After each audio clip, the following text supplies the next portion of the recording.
Good evening, everybody. I'm Gretchen Crosby Sims, the Executive Director here at the Institute of Politics. We are really pleased to welcome Kelly Magsamen and Suzanne Kianpour to campus this evening, and we're thankful to Behnam Ben Taleblu, who will be joining us by Skype. As faithful IOP attendees know, I normally at this moment preview our upcoming programs, and we do have some additional events scheduled this week. At the same time, we are obviously also aware of the concerns about coronavirus and the fact that some large events have been canceled around the city. We are following the university's guidance and policies on events, and we'll update the IOP community immediately should there be any changes to our schedule. One event that I do want to flag will take place this Wednesday through Friday. There will be an early voting site at the Reynolds Club just next door to here for community members who are eligible to vote in Chicago and want to do so early, as well as a shuttle service to get students to the polls. You can check out ushivotes.com for more info. As always, information about our programming can be found on our website at politics.uchicago.edu. After the discussion, we will, of course, open up the floor to take questions from the audience. We ask that the first 3 questions be from students. There will be a microphone in the center aisle, and remember that everybody is welcome at the mic after the students. Please make sure that your phones are on silent. If you need them, restrooms are downstairs. And now to formally introduce our speakers is Jeffrey Lemire. Jeffrey is a 4th year from St. Louis studying political science. During his time at UChicago, he has served on the IOP's International Policy Programming Committee, and he is currently writing his BA thesis on Iran. Please join me in welcoming Jeffrey to the podium.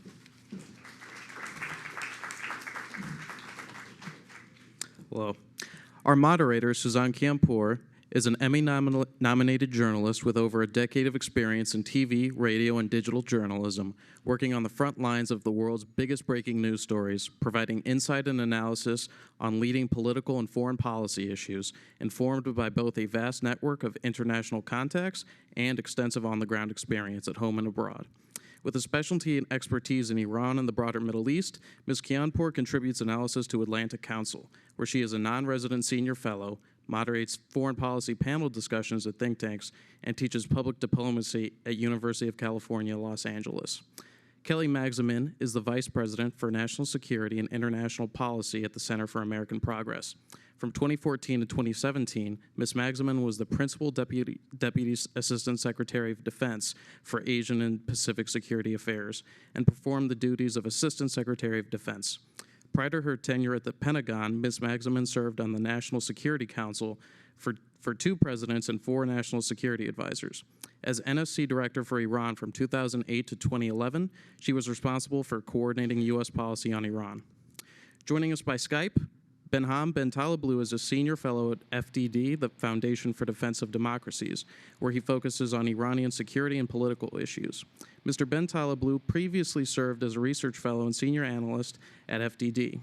Leveraging his subject matter expertise and native Farsi skills, he has closely tracked a wide range of Iran-related topics, including nuclear non-proliferation, ballistic missiles, sanctions, the Islamic Revolutionary Guard Corps, the foreign and security policy of the Islamic Republic, and internal Iranian politics.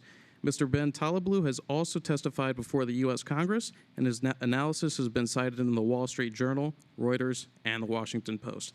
Please join me in welcoming Suzanne Kianpour, Kelly Magsamen, and Benjamin Ben Taleblu.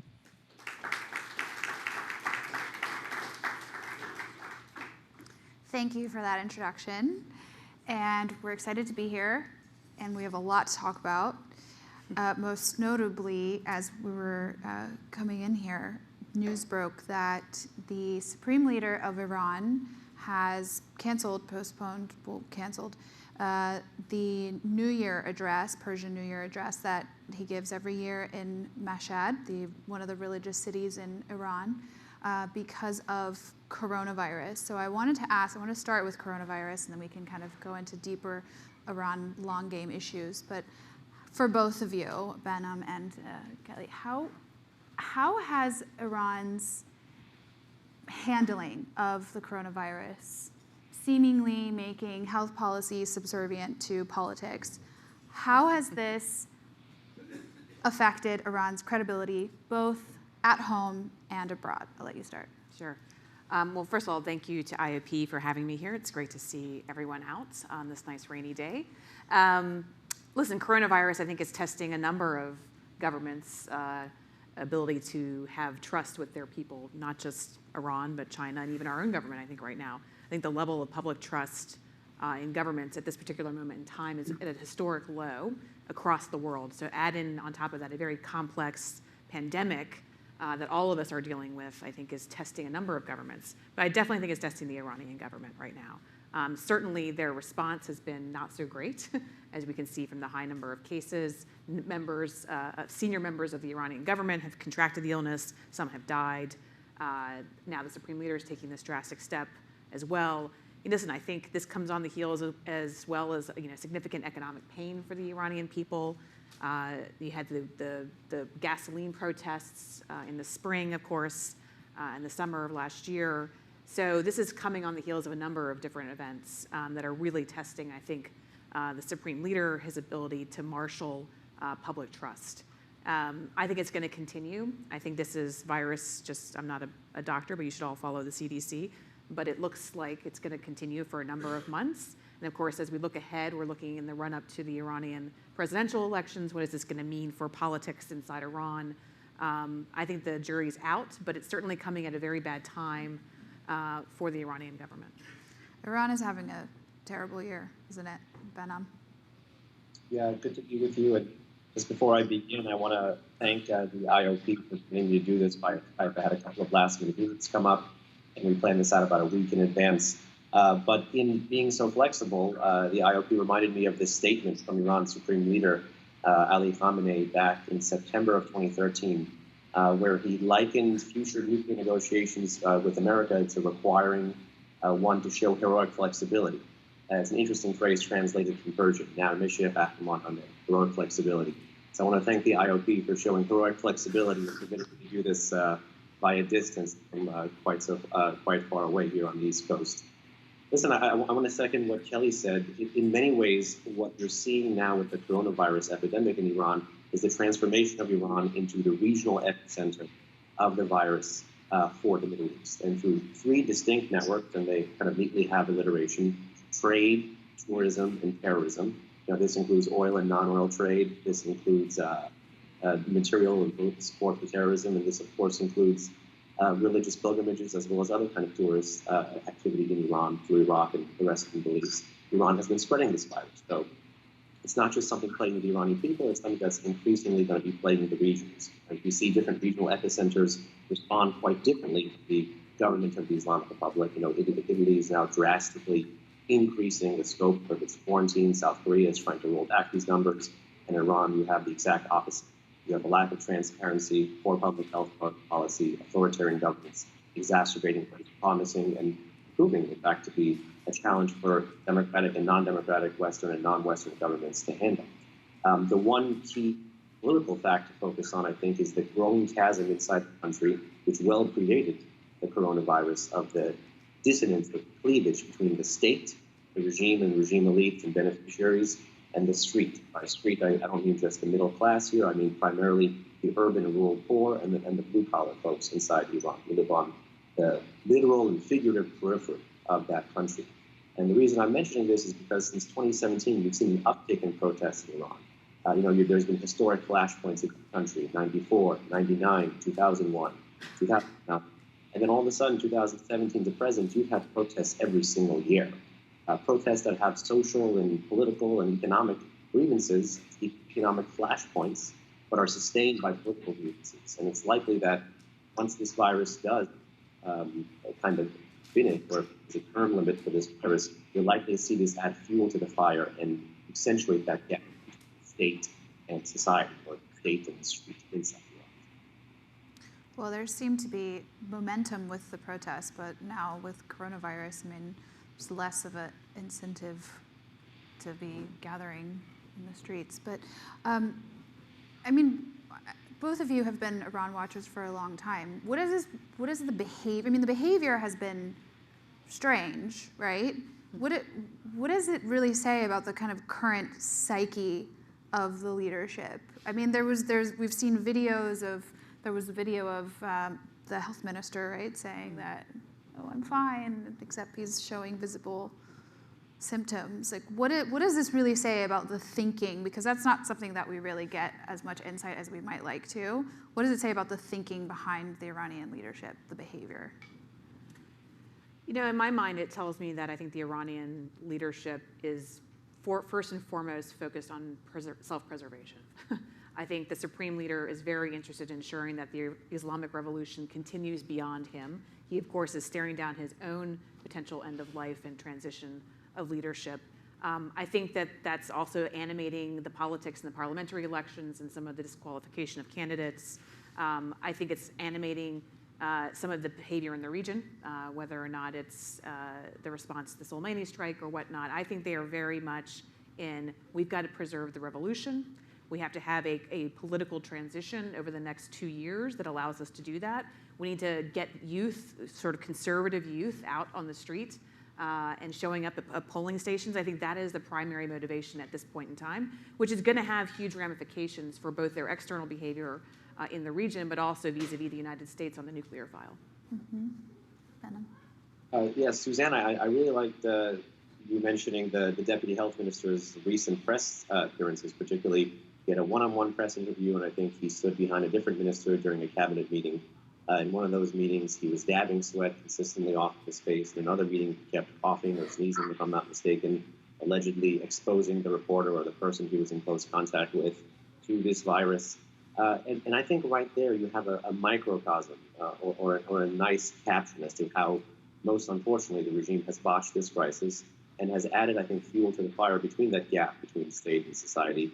And again, I think try to mirror what's going on in the crisis or match what's going on with the crisis to pre-existing narratives. And those two pre-existing narratives are, if there's something that is a domestic threat, first and foremost, downplay it, which is why you had Khamenei kind of come out a few days ago and belittle the scale and the scope of the coronavirus issue, as well as why you have large swaths of Iranians not believing official statistics, and you've had different people attempt to independently confirm. It's pretty clear that it's at least 2 or 3 times the number of reported deaths and reported infections with the coronavirus inside the country. So it's accentuating that distrust in the government. And the second measure the regime is using, and it's again a tried and true method, is a propaganda warfare, kind of intellectual political warfare method, which is to once again point a finger abroad for issues and that finger abroad, of course, is to say that Washington resurrected this large international sanctions architecture, and say that if there's any impediment to Iran's response on the public health policy front, it's because of poor governance, it's not because of sufficient budgets, it's not because of corruption, it's because of endemic prioritization of regime interest over national interest for the public good. It is because of Western sanctions and its trophy here. They increasingly feel confident to embrace as the virus continues to spread inside the country. So we talked about survival. I mean, this is literal physical survival, but broadly At this stage, speaking, it could be. the survival of the Islamic Republic is at stake as a political entity, which is something that the U.S. government externally says they're not looking for regime change, but obviously behind the scenes, we know that there have been people in administration leadership who would like to see regime change. So we're not going to get into debating that. But maximum pressure. How does maximum pressure factor into the survival of the Islamic Republic? Does it work? Is it going to make the Islamic Republic evolve rather? Is it going to make the Islamic Republic collapse? I want to see what both of you think about U.S. maximum pressure on the Islamic Republic of Iran. I'll let you go first. Oh, I get to go first Yeah. again? Okay. Listen, I think maximum pressure to what end is always the question. Is it maximum pressure to produce some sort of diplomatic negotiation and a better outcome, for example, on nuclear issues and regional security issues? Or is it maximum pressure for regime change, essentially? Or regime collapse is probably a better way of putting it. I happen to think that the administration's strategy is maximum pressure to try to produce some sort of regime collapse. I do not believe that there's an actual real desire to get into a significant negotiation with the Iranians at this time. Why is that? What makes you say that? Because they've demonstrated, no, from what I can tell, no ability to do that, or no desire to do that, based on their policy and their execution of their own policy. Are you talking about the 12-point plan? Yes, I'm talking about the 12-point plan. For those who are not familiar, the 12 points were basically conditions that Secretary Pompeo listed in terms of getting back into negotiations with the Iranians. I think President Trump would probably be more than happy to maybe get into a negotiation with the Iranians, just not now, I suspect, is not currently on his agenda ahead of the election. So I just don't see that there's actually any real desire to do it. Plus, the Iranians right now are not in a place where I think they have any desire to engage on the nuclear file right now. So in my view, maximum pressure right now isn't producing much. Right now, we've got the IAEA just announced that Iran has reached 1,000 kilograms of low-enriched uranium, which is essentially enough uranium for one nuclear weapon if it was enriched to a higher grade. So that's not good. So on the nuclear side, I don't see any positive results.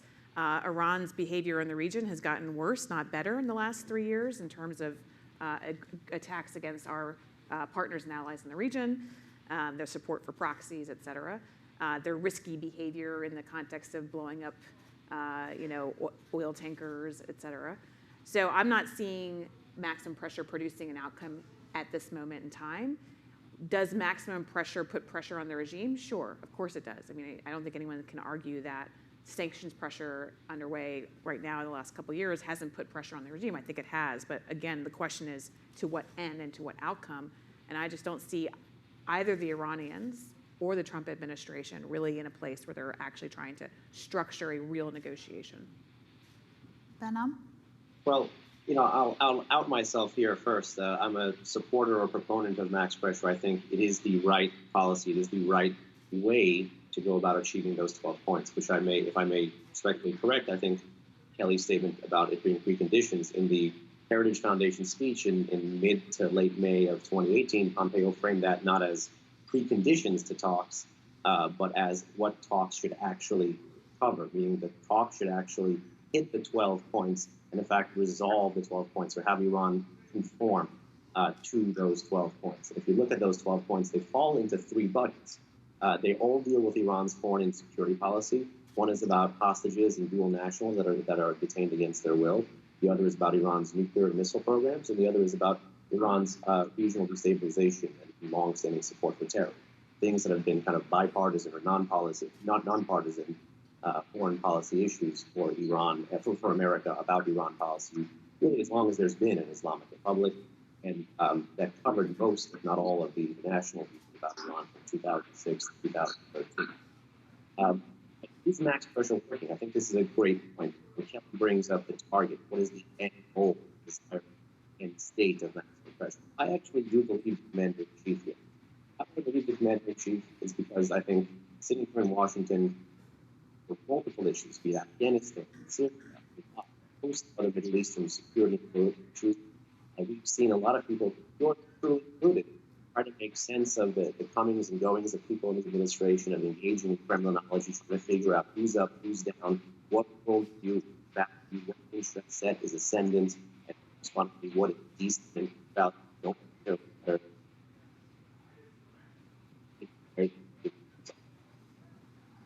I think we're having some technical audio issues. We heard you and then we lost you for like 30 seconds. Is it? Are you coming back? Is this clear now? Okay, great. So rather than engaging in criminology, the president has a track record of actually engaging in or delivering the things that he's wanted. So there's been this dissonance on the Syria withdrawal, the Afghanistan withdrawal, and the future of the U.S. and Iraq. And on most of them, while there are different factions within the administration, it's been the president's worldview, the president's desire that has borne out. So if the president, even when he was campaigning, tarnished the JCPOA, the 2015 nuclear deal, and said, I buy bad deals and make them good deals. And if we look at the way the U.S. actually left the deal, which it wasn't a rush to the exit, first the U.S. decertified the deal, then it worked with the European partners for 6 months to try to fix the deal. When that process collapsed on itself, then the U.S. left the deal. And once the U.S. left the deal, it spent 180 days building up period to actually wind down, to wind up those U.S. sanctions again that it had waived. And then it took until May of this year to actually revoke May of last year to revoke the oil sanctions. So by this measure, maximum pressure is a policy of is designed to have macroeconomic contraction to get what the president wants, which is a deal. A criticism of the president from the right, you could say, is that he may be replicating the political conditions that got Obama to enter a negotiation in 2015 with a lot of leverage and leave without much leverage, because the Iranians realized that Washington wanted a deal for political reasons more than Iran needed a deal for economic reasons. And once that paradigm congealed at the negotiating table, then the Iranians were able to win at the negotiating table what they didn't win on the battlefield and get a deal structured like the JCPOA. So I think the point of maximum pressure is to force the Iranians to the table. The historical predicate, the historical model is not going to be the 2013-2015 nuclear negotiations that got us the JCPOA. It is going to be the Iran-Iraq war. It is going to be a cataclysmic 180 paradigm kind of event that would make that would actually shake Iran's political system if they ever did want to negotiate in good faith. Now, the interesting thing about this model is that 3 times in 2019 alone, Iranian officials have compared the sanctions pain that Washington has resurrected and restored as to being worse than the economic pain experienced than the Iran-Iraq war. And that tells you something about the efficacy of U.S. sanctions, which, despite being unilateral, have caused more macroeconomic contraction inside the Iranian economy than a decade of multilateral sanctions. And I want to underscore this point, particularly because the conversation is being held in my alma mater in the academy at the University of Chicago, because much of the literature on sanctions doesn't pay attention to secondary sanctions, doesn't pay attention to how markets can magnify the effect or the political ask of sanctions when they're levied in the first place. So we're seeing the U.S. take advantage of market forces where there's been an inability to marshal diplomacy to get what it wants from its traditional partners. So max pressure is working. Hopefully the Iranians do come to the table. But I think if I had 2 seconds with the president, I would say, stay the course, don't swerve. I feel like you have a response to that. I do.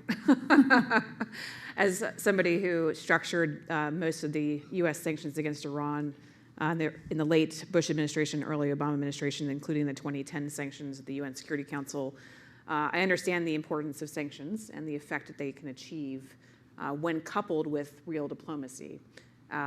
What I don't see happening here is real diplomacy. Now, you can have a 12-point plan and dictate to an adversary that these are the conditions for your capitulation that we would like you to do, but that's not a real negotiation. And I just don't see Secretary Pompeo or anybody in the cabinet at this stage really trying in any way, shape, or form to communicate a real structured engagement with the Iranians. And taking out the second most powerful man in Iran isn't exactly diplomatic, but it does fall under maximum pressure. It certainly does. I mean, I want to respond to the point about sort of waiting for some sort of cataclysmic-like event for the Iranians essentially have a major political shift inside their country that leaves them towards some path towards peace. Which global wouldn't peace. we think that taking out somebody like Qasem Soleimani would have been considered that kind of cataclysmic event? I think there is a line of thinking in the administration that yes, that is part of some broader effort to kind of produce we're going to keep you in a box and we're going to impose costs upon you if you don't come to the table and capitulate. I think that's a dangerous way of thinking, quite honestly. I think it Why do you think it's dangerous? I think it underestimates Iranian politics. I think it underestimates the sense of nationalism that is ingrained across the Iranian political spectrum, not just conservative, but reform. But dangerous in the sense of what? In the sense it gets us closer to kinetic war? I think it gets us closer to kinetic war. I also think it gets us closer to Iran with a nuclear weapon. I think that you can have an equally cataclysmic shift in terms of how the Iranians think about pursuing a nuclear weapon, right? They could make the actual decision, which they have not made thus far, to actually pursue that nuclear weapon. Now, we can have a debate about the history of Iran, studies around nuclear weapons, but I believe that they have not yet made that decision to actually sprint for a bomb. You can also, maximum pressure could also potentially have that effect. And I think that that's a piece that I worry about. I hope that that's not the case. But again, back to the point of where you're trying to go with maximum pressure, if it's regime collapse, to what? What does that look like? Is that a positive thing or a negative thing? I think that we've seen many countries fall apart, Afghanistan, Iraq. I'm not certain that we should be in the business of trying to produce those kinds of political outcomes through the use of an economic pressure and military force. I think it's a bad idea for the United States to be doing that. So I just believe that this strategy thus far has, unfortunately, I will call it the lost years. I think that we could have built upon the JCPOA. I think we could actually have done more things. Unfortunately, we now are where we are. And I personally, as somebody who's worked on the account for a very long time in various roles across the US government, I am very nervous that there's not a really easy way back to the negotiating table, absent a major shift in political leadership here. May I put a few footnotes to that conversation? Or? Go ahead. All right, lovely.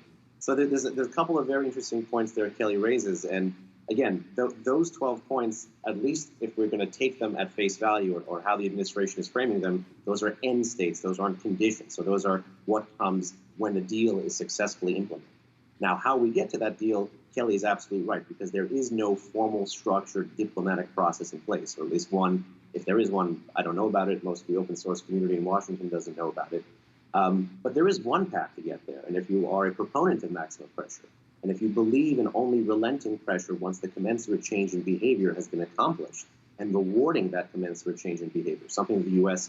actually recently has done. For instance, there were sanctions against this large Chinese shipping conglomerate, POSCO Dalian, that were levied by the administration, particularly led by an initiative from the State Department, it seemed like. And then those sanctions were actually lifted, I believe, in early 2020, because that shipping company had complied with U.S. Regulations. And ultimately, that is the point, to be able to lift some of these sanctions. So the U.S. was able to signal that when you come into compliance on a certain set of behaviors, the penalty will ultimately leave. Now, to the point about nationalism, I think, if anything, the government of the Islamic Republic of Iran is the antithesis of nationalism.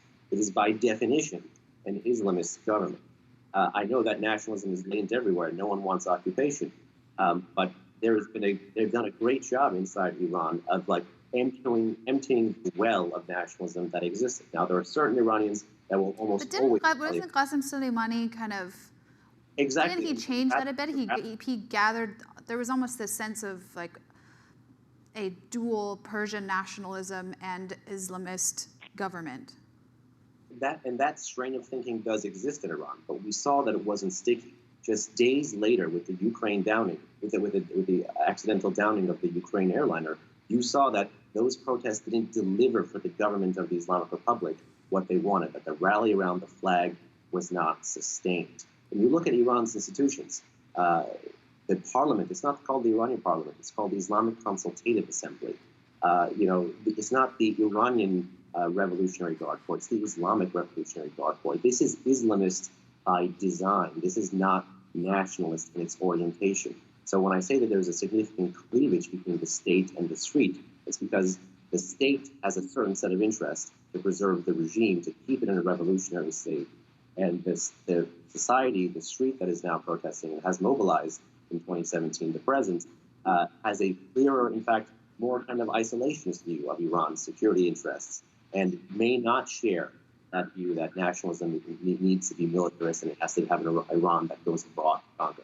It's actually an anti-irredentist Iran, something that is, in terms of the thinking inside that country, a historical anomaly, particularly when you compare it to the nationalism that existed under the late Shah in that country and foreign views of that. So I just got back from Saudi Arabia.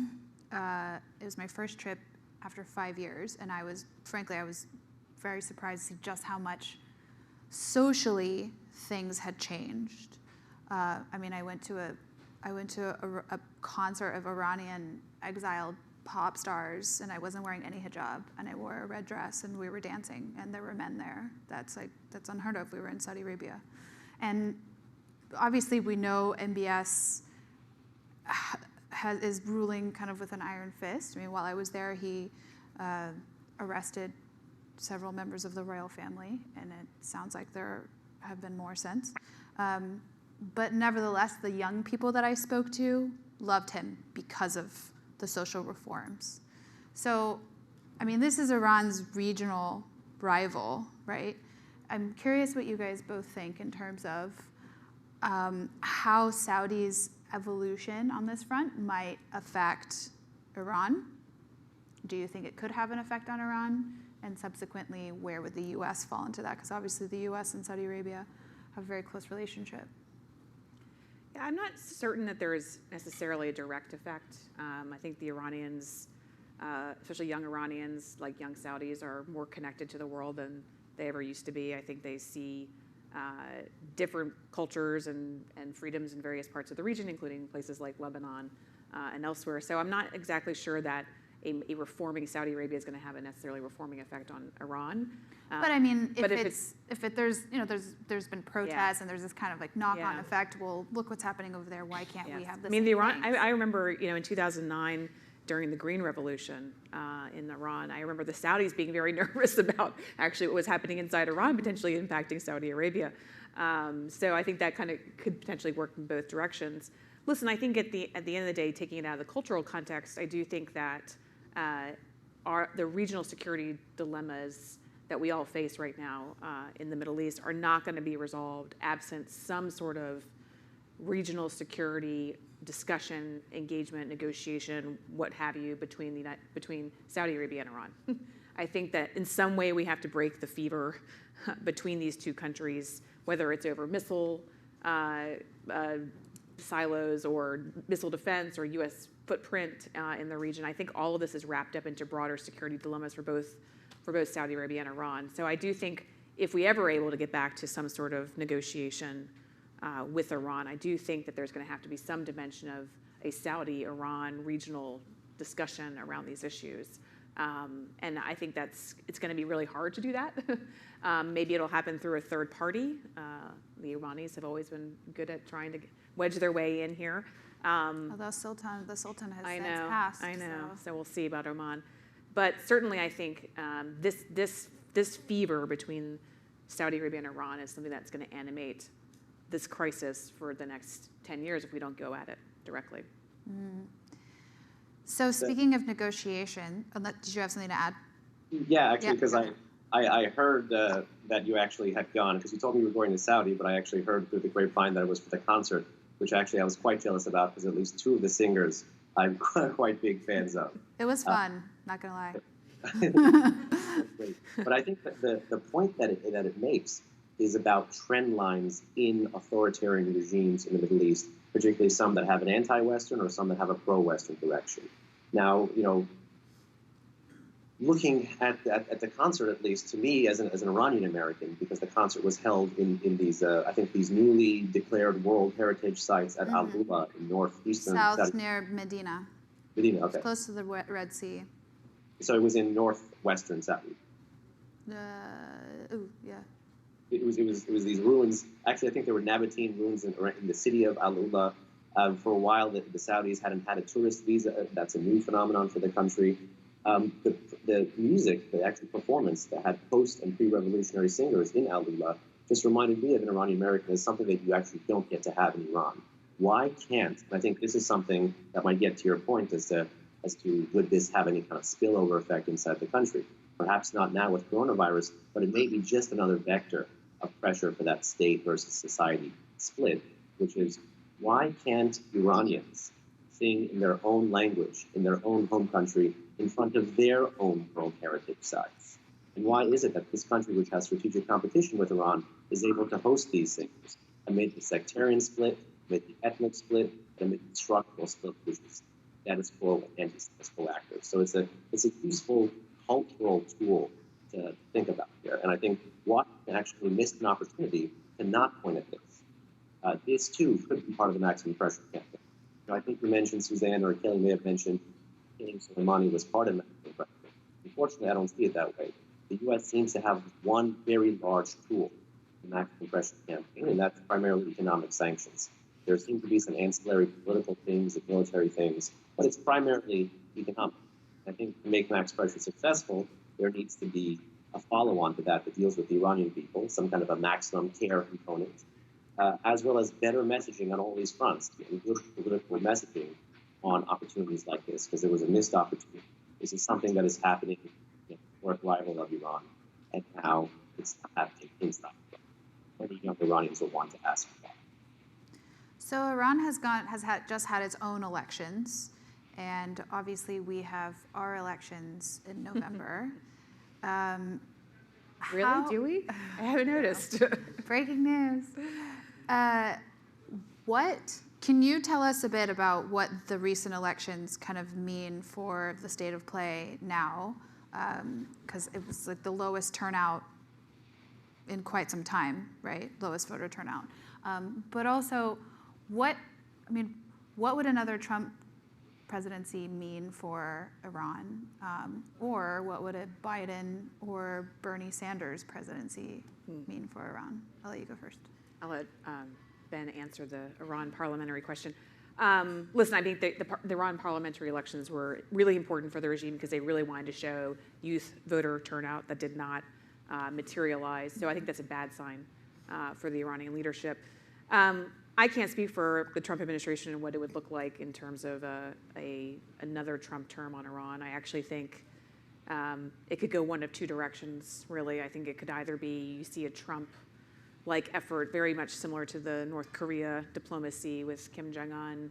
I think that'll be just more challenging, frankly, because I think the president doesn't have the constituency behind him that is supportive of that kind of engagement. I think the U.S. Congress would make it very difficult for him in many ways to engage on something like that, even more so than they have on the North Korea front. I also think the Iranians may not be as receptive for their own obvious reasons because they'll still be going into their presidential elections in the summer of 2021. So, I don't think it looks good. I think it was basically status quo. I think if Trump is reelected on the maximum pressure side, I could potentially see more disruption in the region. I think the Iranians at that point will have decided that this is the place where they need to impose additional pressure on the United States and its European allies and Gulf partners.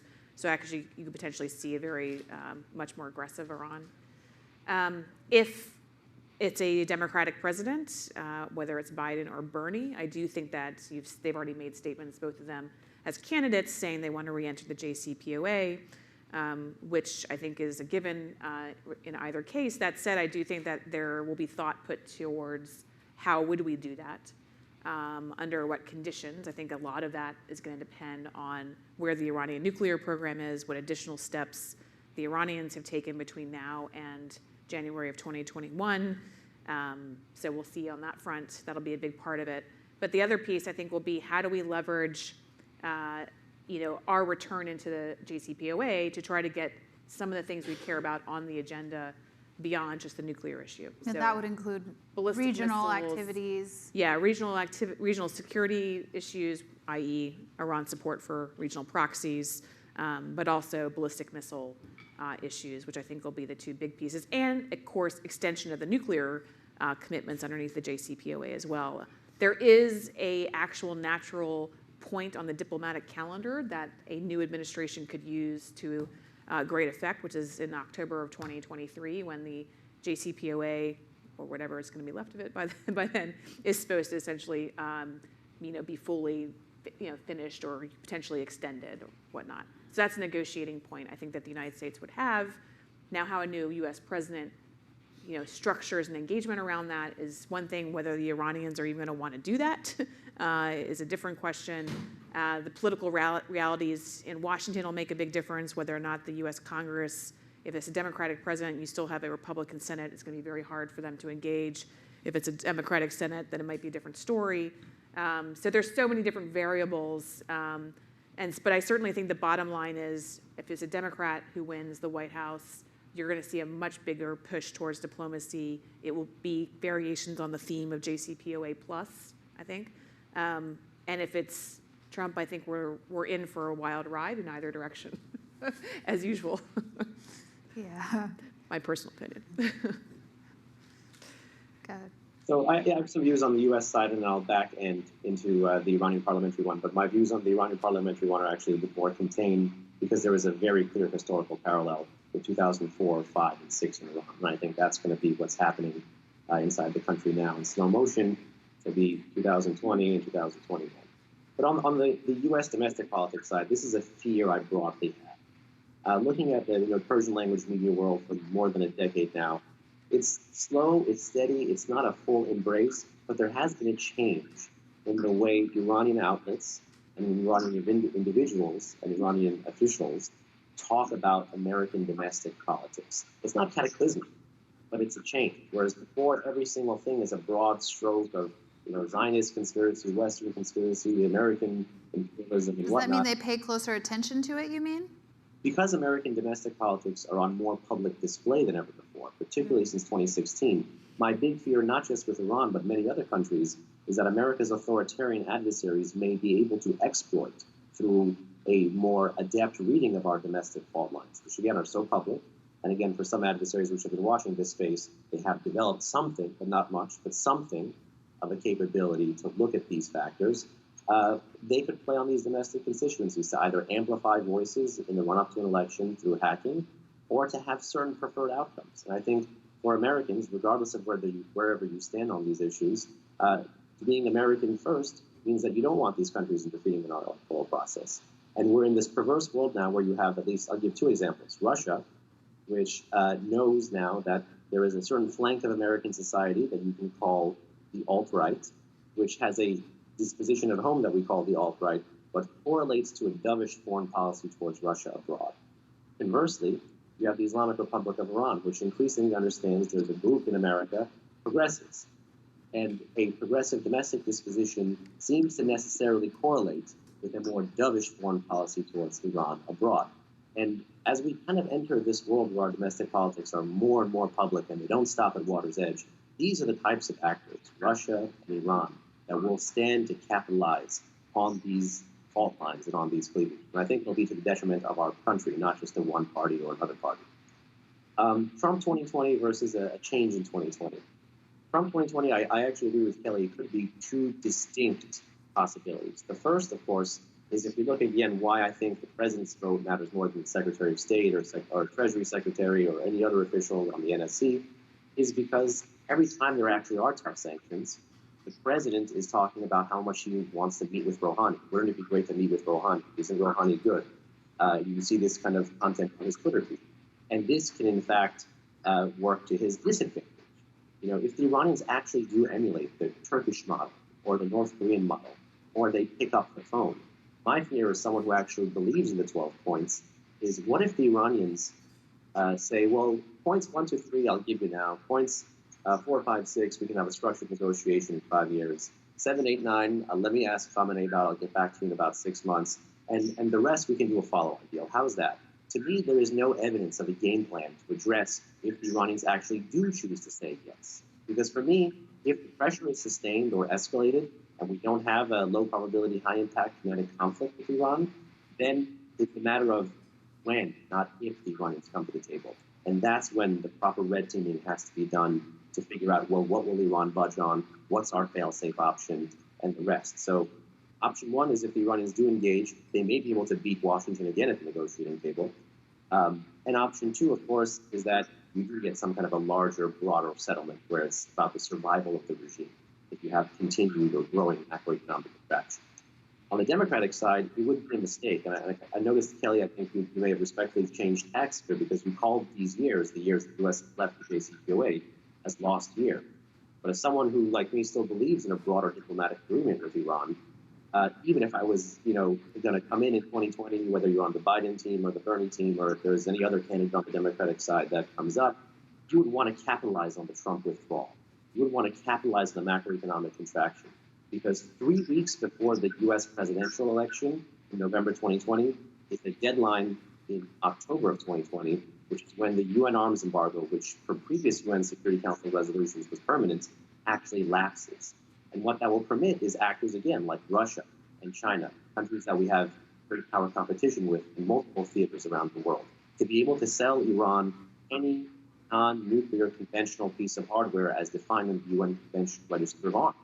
And this could be a game changer. This could mean Iranian military modernization or lethality.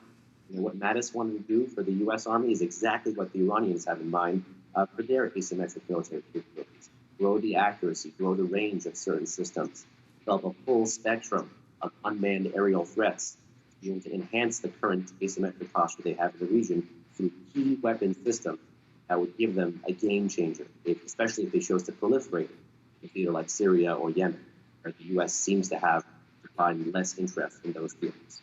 So if there's a change in 2020, one would really hope that we would capitalize on this time to be able to put the same, if not similar, tough bargain to the Iranians and not permit the Iranians to exploit our partisan or domestic or factional grievances, because these should be nonpartisan policy acts of the Islamic Republic, not test with just on the Iranian domestic front. Very briefly, 2004, 5, 6, we saw a hardline conservative consolidation in response to Iran's reformist president Mohammad Khatami.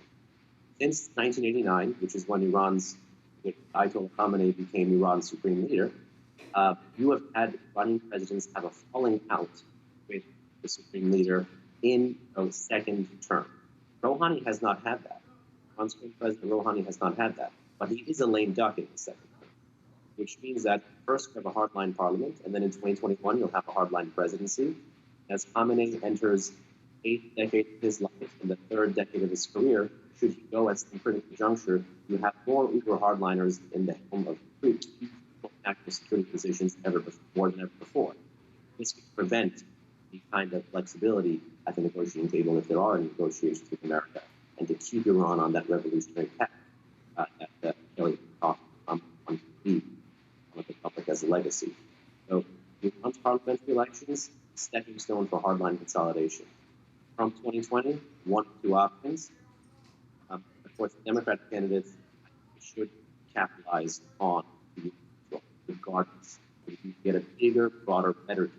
One of the sins of the JCPOA is that every time in the JCPOA implementation era, people like me brought to Iran's myriad non-nuclear threats. They were all treated not on the value of non-nuclear threats. They were treated as death in 2009 by JCPOA proponents, the people of trying to secretly kill the deal. Well, now the deal is dead, and now we have the transatlantic gap still beneath the bridge. So it's high time we work, regardless of the party in power in Washington, with our European partners to get them to put their money where their mouth is. Europe has to be side to side, shoulder to shoulder with Americans in the Security Council to condemn Iranian ballistic missile flight tests, the Iranian missile. But we're losing you a bit, right? But the last time the European Union sanctioned Iran on missile authorities was December 2012. That is way too long ago. Okay. All right, thank you for that. We're going to open up to questions. First three would like to be from students, so if you can just line up behind the microphone. Greatly appreciate it.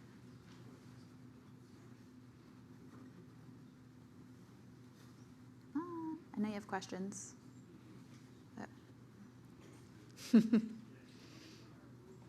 We don't bite, I promise.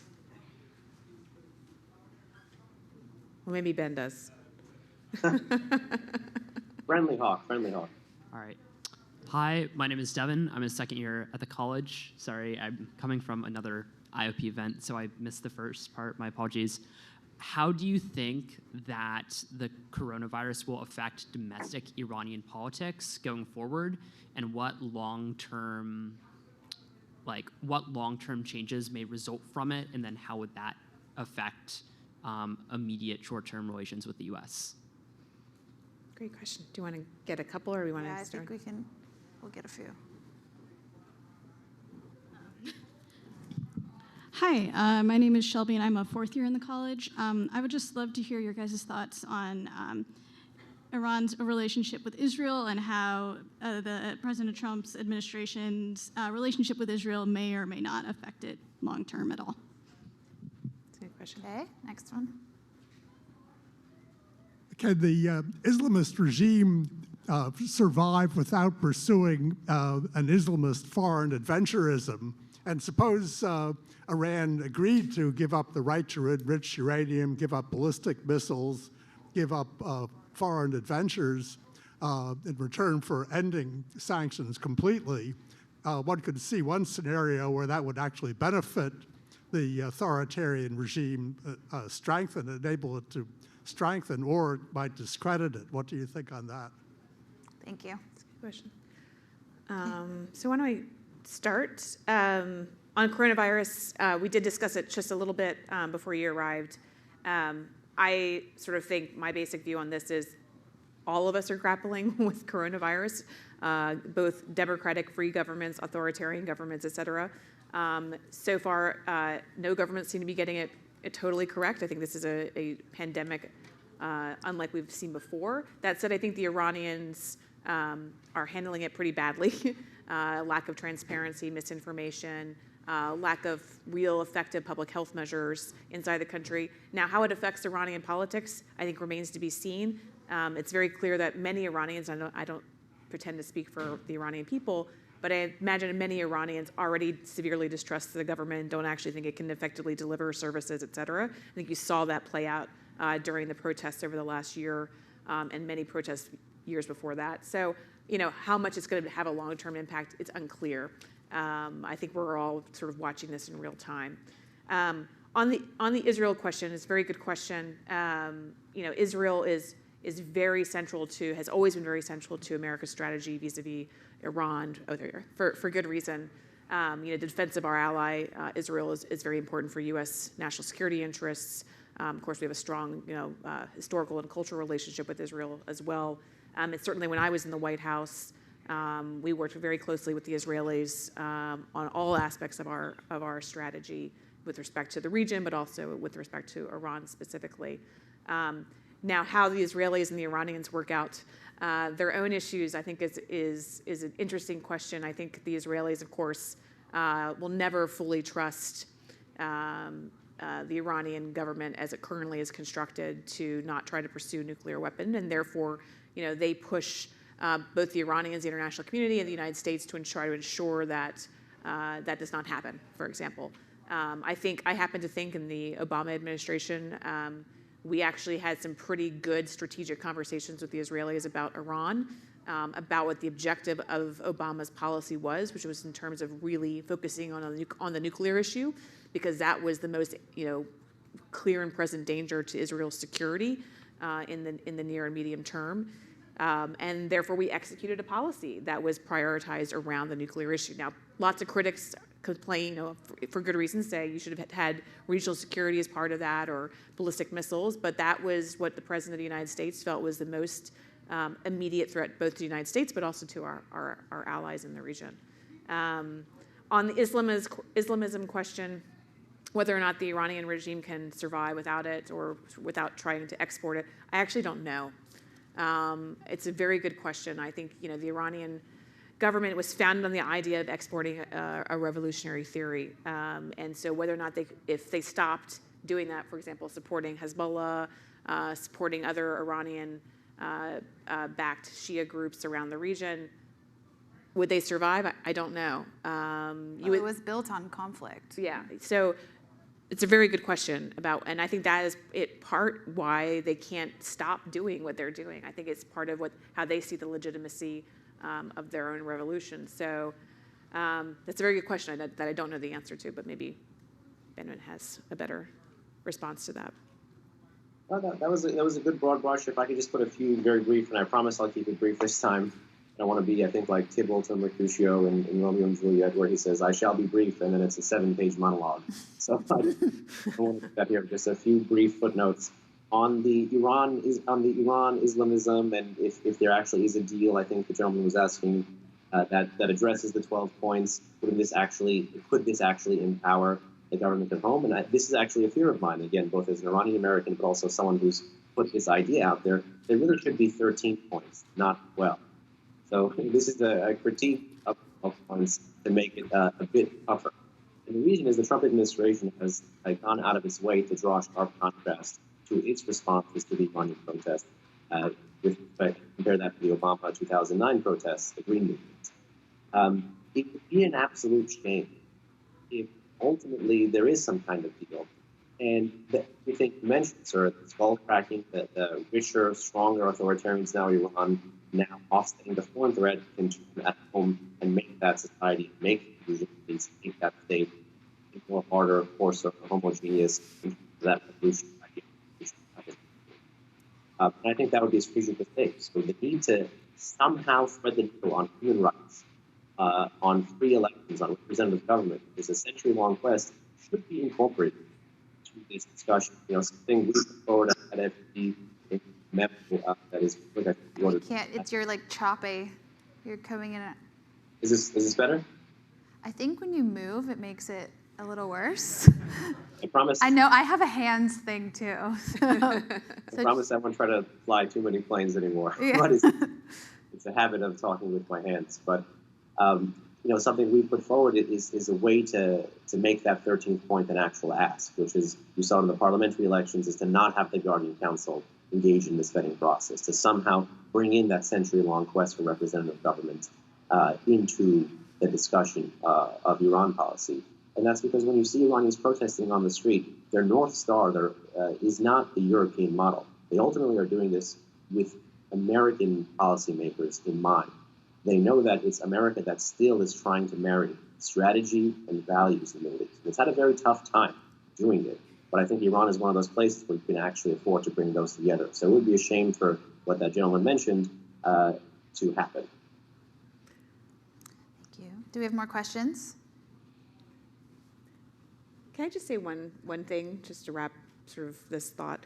I also think it's really important, given the moment that we're in, to really think about Iran outside the context of just U.S.-Iran relations, and look at a broader set of national security challenges that the country is facing, including China and Russia and climate change, and now global pandemic, as an example. And so I think sometimes as Iran experts, we tend to get in our little zones about what U.S.-Iran relationships are going to look like going forward and what's Iran's strategy. But I really do think that the American public and the global public is thinking about a different set of challenges as well. So it's useful to think about that.